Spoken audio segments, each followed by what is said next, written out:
Alright, so everything has arrived here at Upstairs to the Right Music, and I'm going through the process of of getting the room together. And one of the things is that I'm unboxing my Gibsons. Now they're out of their boxes and they're just now in their packing paper. So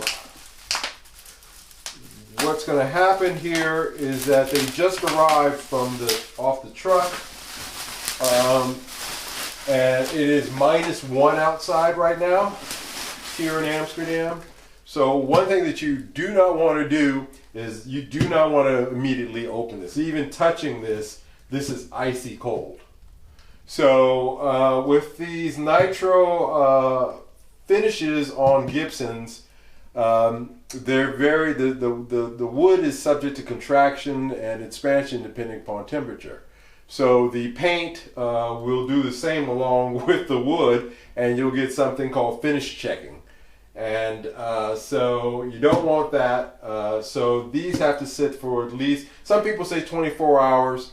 I'm going to say overnight here. This is a relatively warm room. So by the morning, another 12 hours or so, I should be able to open these up and keep our fingers crossed that, you know, they're in one piece. It is quite a nightmare thing when you're shipping guitars, especially Gibsons. There's guys like Trogley's channel, that guy, that's all he does all day long is take in and ship out Gibsons, and I just have to take my hat off to him because he's gotten pretty cavalier, I guess, about it because he's done so many of them. But you know, I don't know how he doesn't have a heart attack for each and every one of them because, you know, it is a very dangerous thing to ship these internationally, even under the best of situations. Okay, I can tell by the case on this one, this is a newer case. So this is going to be my 2019 Les Paul Standard 16. Oh, I'm sorry, Standard 60, sorry. So, get that off of there, and we'll put this right here. This, if I was to take a guess, because I have two cases like this, 90s Gibson cases, I would say from the weight, this is probably my gold top Les Paul. Which is, interestingly enough, not as heavy as that 2019. This is chambered. The 2019 is unchambered. So you can feel that when you're lifting up those cases. Yeah, and this one is relatively light, so I mean about 8-pounder in here, 8.5 pounds. So this is going to be the 93 Les Paul Classic.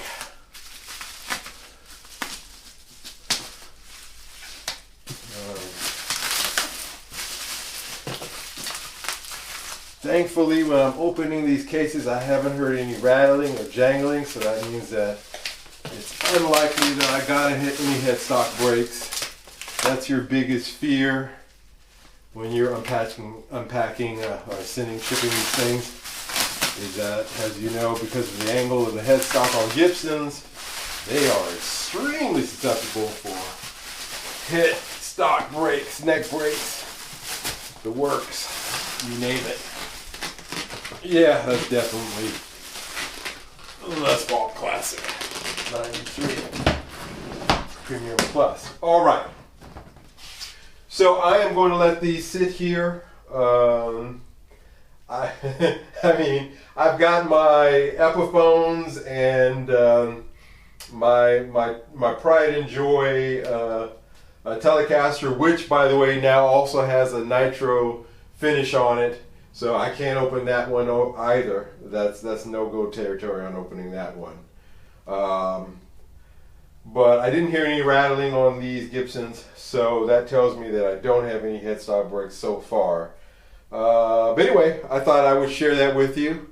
A little unboxing of my own here, unpacking actually, so to speak.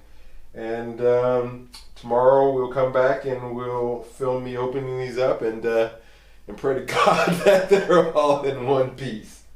All right, let's check it tomorrow.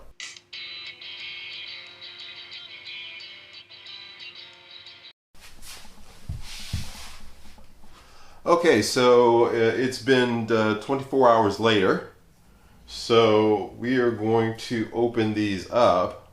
I did open up the one of my Epiphones cases that contained my 1977 Greco Les Paul copy. I didn't see any harm in that one. I waited in about 3 hours and I opened it up and it was fine. I was a little concerned about that one. These others, of course, I'm concerned. These others, of course, I'm concerned about as well. So let's start opening up. The first one we'll open up. Let's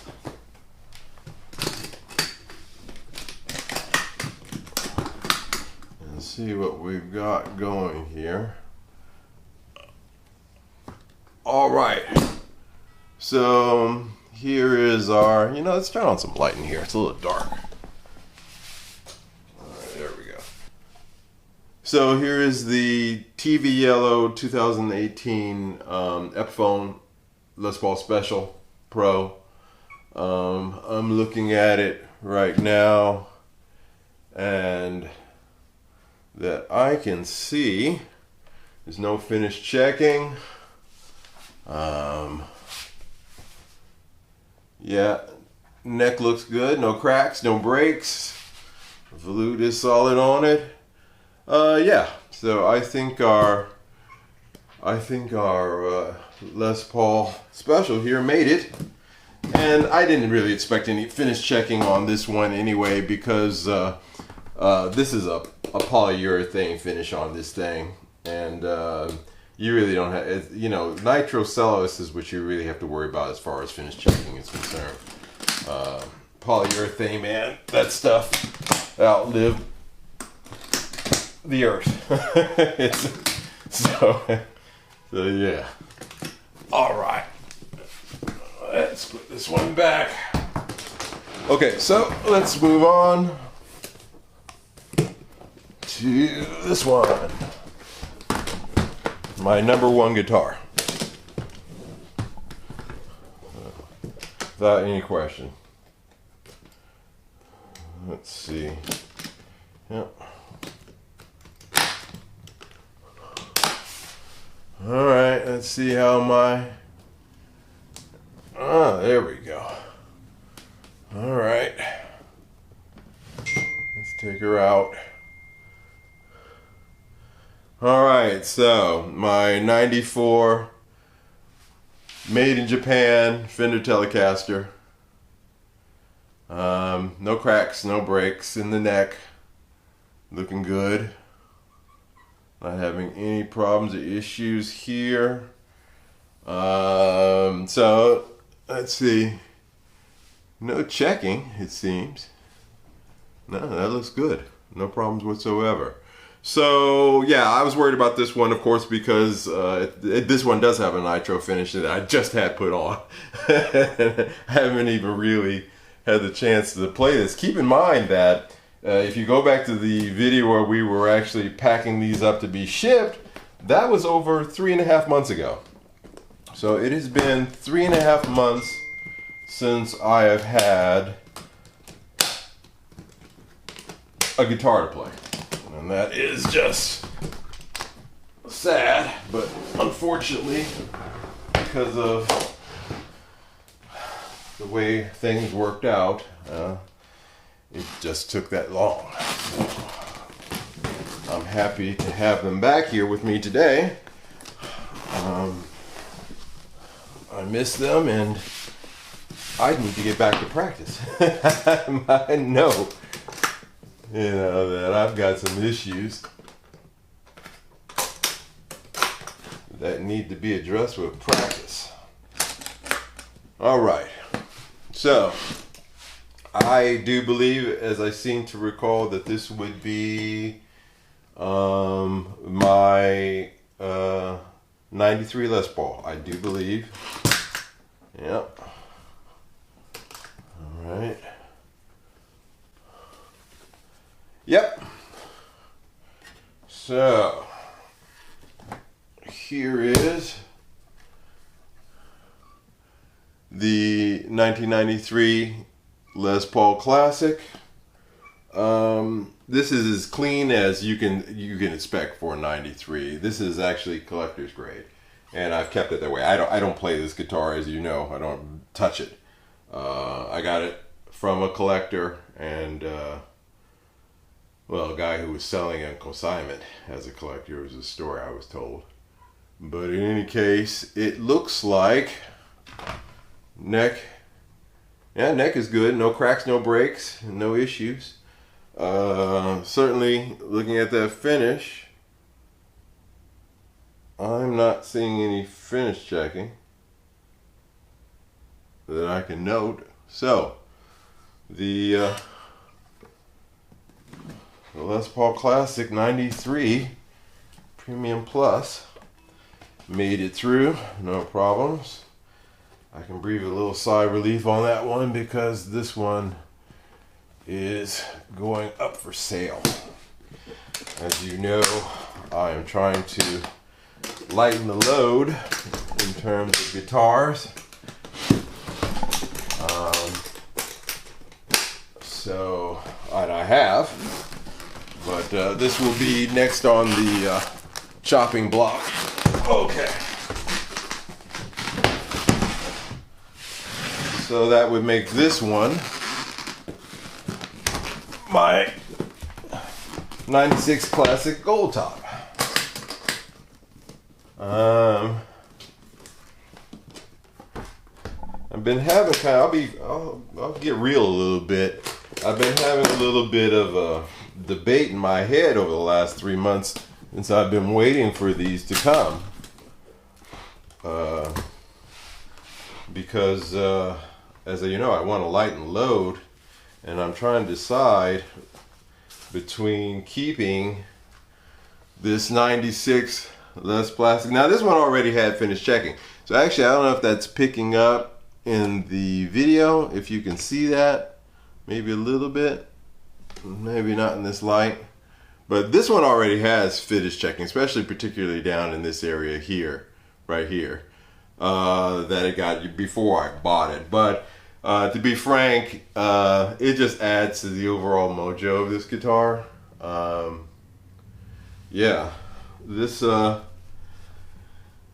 is the one I'm considering. I'm trying to decide, keep this Les Paul Classic or keep the next one we're going to open. Alright, let's do the last one. This would be my newest Les Paul. This is the 2019 Les Paul Standard. This is the iced tea version of this guitar. Let's take a look and see if there's any finish checking. Nope. Nope. What's this right here? Something odd going on right there. I don't know if you can pick that up. Right there. Let's see if we can get that out, buff that out though. I don't think it's anything major. Neck is in good condition. No cracks. No breaks. No nothing. Yep. Looks good. And the toggle switch, if you noticed on some of these guitars, not all of them, I don't know why. I didn't do it on all of them, but on some of these guitars I took the toggle switch. See if we can get a focus on that. The toggle switch here, I take off of guitars when I ship them, because these have a tendency to break. So we'll just screw that right back on and we're good to go. So yeah, I'm really trying to decide. I'm narrowing it down to 1 or 2 Les Pauls. The 93 is definitely gonna go. The Les Paul Premium Plus, because I bought that as an investment guitar anyway.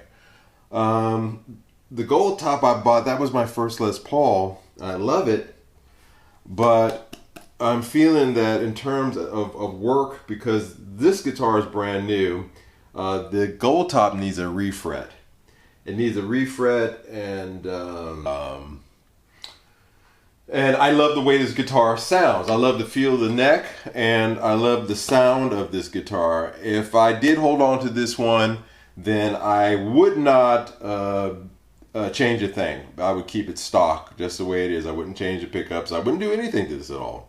So yeah, that's it. That's me opening up all the guitars and checking them. Fortunately, it would seem that everything worked out and nothing broke.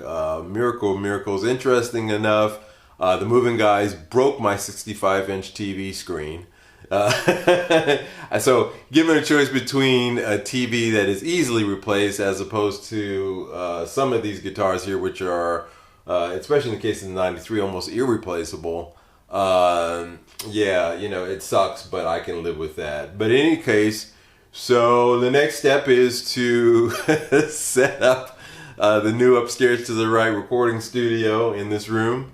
It is about 1/3 the size of the previous studio, but that's okay, because I didn't need such a I don't need a live drum room anymore or anything like that, so for the work that I'll be doing going forward.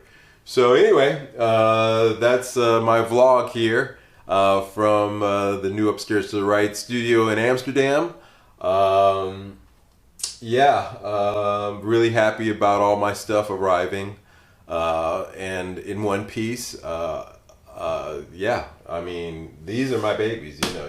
I'm sure all you guys, and this is, I still have my acoustic over here. The other Greco Les Paul is in the living room next to my couch, because I told myself I'm going to at least practice 2 hours, 3 hours, 4 hours a day when and if possible to get my chops back up, because a 3-month period was not 3.5 months was not a great thing for me in terms of my chops. But anyway, those will come back. The guitar has made it safe, and I'm extremely happy about it. Thank you guys for joining me on this journey from point A, packing it up in Singapore, to point B, unpacking it here in Amsterdam. We're going to go around and do these vlogs. Now this is going to be a regular feature on this show, because we're going to walk around the city and take a look at different guitar shops and different things that I think of our interest to those who watch this channel. So this is our vlog number 2, I guess we'll call it. We'll call this one number 2, because with the first one, I didn't call it a vlog, but I should have. But this is a vlog number 2 for this channel. And I hope you enjoyed it. You guys take care, and I'll see you next time. Bye-bye.